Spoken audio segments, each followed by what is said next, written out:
नमस्कार, मी संघर्ष. आपण झकास मराठी पाहत आहात आणि झकास मराठीवर आपण नेहमी वेगवेगळे विषय घेऊन तुमच्यासमोर नेण्याचा प्रयत्न करतो. आपण आज महाराष्ट्रातील पूर्व दिशेला असलेल्या गोंदिया जिल्ह्यात आहोत आणि गोंदिया जिल्ह्यातील सगळ्यात शेवटचा तालुका म्हणजे सालेकसा तालुका.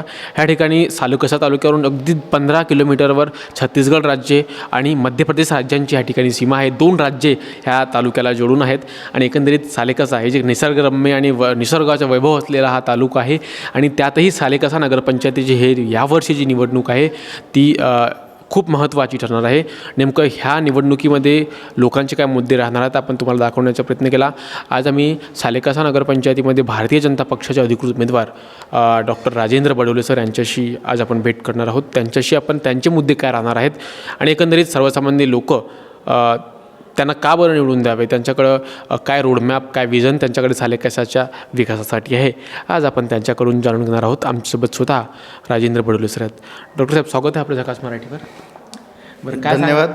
सर्वप्रथम झकास मराठीचे मी आभार मानतो.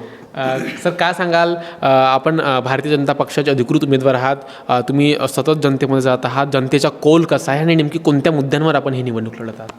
जनतेचा कौल, जनतेचा प्रतिसाद हा भारतीय जनता पार्टीच्या बाजूने आहे.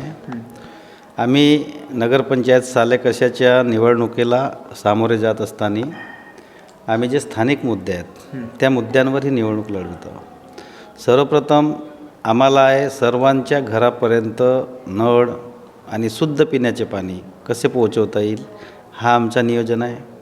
कारण की आमचे जे आमदार आहेत संजय पुराम साहेब या आमगाव विधानसभेचे, त्यांनी 65 करोड रुपयाची पाणी पुरवठ्याची योजना इथं मंजूर करून आणलेली आहे. त्या प्रशासकीय मान्यता वगैरे झाल्या की लवकरच ती योजना सुरू होईल आणि प्रत्येक नागरिकांच्या घरी नगरामध्ये प्रत्येक वार्डामध्ये प्रत्येकाच्या घरी पिण्याच्या पाण्याचे नळ लागेल आणि शुद्ध पिण्याचं पाणी देऊ आम्ही.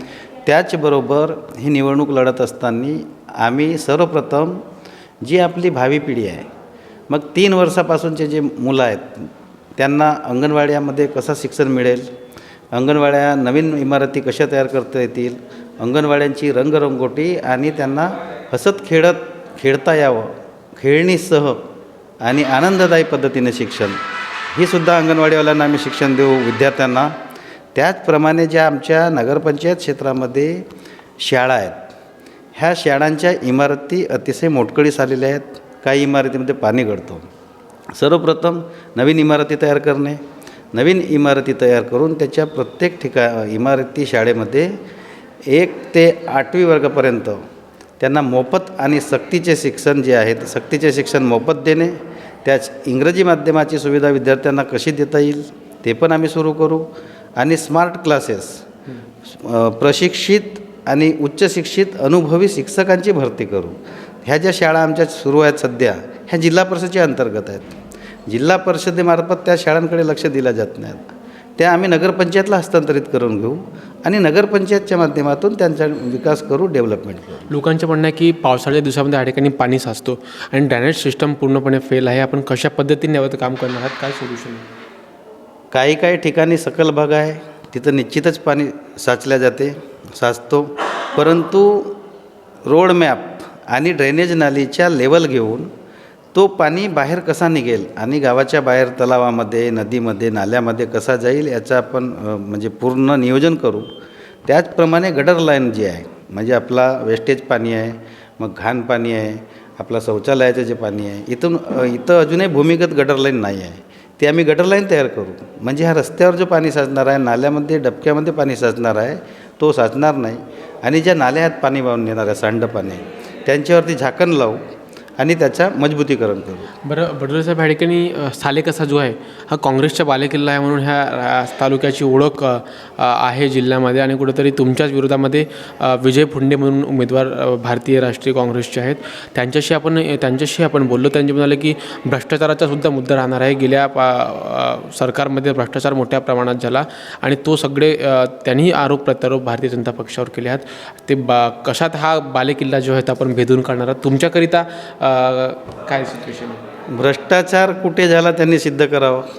सत्तेमध्ये तर मी नव्हतोच, परंतु यापूर्वी आमची सत्ता होती आमच्या विचारधारेची. परंतु भ्रष्टाचार कधी झाला, कोणत्या विषयावर झाला, कुठल्या खात्यामध्ये झाला, हे आजपर्यंत त्यांनी समोर आणायला पाहिजे होता जनतेसमोर. नगरपंचायतच्या जनतेसमोर त्यांनी भ्रष्टाचार समोर आणायला पाहिजे होता. उलट मी विरोधात बोलत नाही कधी, परंतु आपण भ्रष्टाचाराचा मुद्दा काढला. आता हेच लोक आता मधल्या काळात जे 2022पासून जेव्हा त्यांची सरकार आली होती, त्या सरकारमध्ये यांनी जे काही कामं आणले होते, त्या कामामध्ये त्यांनी काही कामं वाटप केले, ते कामं केले, त्या कामामध्ये उलट भ्रष्टाचार आहे. ते कामं पहा त्यांनी निकृष्ट दर्जाचे केले आहे. जे आता आमच्या काँग्रेसचे जे उमेदवार आहेत त्यांच्या नावाने लोक ओरडतात. इथे आत्ता क्रीडा संकुलमध्ये तुम्ही जाऊन बघा, क्रीडा संकुलच्या जवळपास 1.25 करोडचे कामं त्यांनी केले. स्वतः कंत्राटदार होते ते. तिथले विद्यार्थी, काल माझ्याकडे 50 विद्यार्थी आले होते की तो म्हणजे मुलं तिथं खेळू शकत नाही. तिथं पॅलेथिन वगैरे जे काही टाकायला पाहिजे त्या टेक्निकल गोष्टी, बॅडमिंटन कोर्ट आहे, बाकीचे ट्रॅक बनवले असतील, तिथं विद्यार्थी धावू शकत नाही. हा ज्वलंत मुद्दा आहे. भ्रष्टाचार त्यांनी केलेला आहे, भ्रष्टाचार BJPने केलेला नाही. तुमच्या मुख्य प्रतिद्वंदी काँग्रेसच आहे आणि तो आपण कशा भेदून हा किल्ला काँग्रेसचा काढणार आहात? काय त्याच्यात तुमचे? काँग्रेसचा किल्ला जरी असला तरी इथं पूर्व इतिहास पाहिला तर आपली भाजपची सत्ता होती. ग्रामपंचायतमध्ये भाजपची सत्ता आली. प्रत्येक वेळेस निवडणुकीचे मुद्दे वेगवेगळे असतात. परंतु आता आमचे केंद्रामध्ये माननीय आमचे यशस्वी पंतप्रधान नरेंद्रजी मोदी आहेत, महाराष्ट्रामध्ये सन्माननीय देवेंद्रजी फडणवीस आहेत आणि आमच्या आमगाव विधानसभा क्षेत्राचे आमदार संजयजी पुराम आहेत. हे वरून दिल्लीपासून तर गल्लीपर्यंत जर या नगराचा विकास करायचा असेल तर केंद्र, राज्य आणि इथला आमदार हा महत्त्वाचा आहे. कारण नगरपंचायतला निधी खेचून आणण्याकरता आमदाराची भूमिका महत्त्वाची असते आणि ते सत्ता पक्षाचे आमदार आहेत. बडोले साहेब, ह्या ठिकाणी मी आधीच म्हटलं की निसर्गानं दाटलेला हा क्षेत्र आहे, निसर्ग वैभव असलेला हा क्षेत्र आहे. मात्र पर्यटन स्थळांचा विकास त्या पद्धतीने झाला नाही. सालेकशामध्ये जर आपण पाहिलं तर गडमाता मंदिर म्हणून प्रख्यात मंदिर आहे. मात्र पर्यटक आपण तर खेचून आणण्यामध्ये आतापर्यंत तेवढं सक्सेसफुली जे आपण म्हटलं तर त्या ठिकाणी इथं नेमकं पर्यटन क्षेत्राचा विकास नगरपंचायतीमधले जर काही विषय असतील तर आपण कशा पद्धतीने? पर्यटनाचा मुद्दा हा माझा महत्त्वाचा विषय आहे. कारण गडमाता मंदिर असेल, त्याच्याच बाजूला विठ्ठल रुक्माई मंदिर आहे. मग तुम्ही हलबीटोला बघा, हलबीटोल्याला अर्धनारेश्वरालय महादेव मंदिर आहे, त्रिलोकेश्वर धाम मंदिर आहे, जिथं त्रिलोकेश्वर धामला क वर्ग दर्जाचा तीर्थक्षेत्र दर्जा प्राप्त आहे.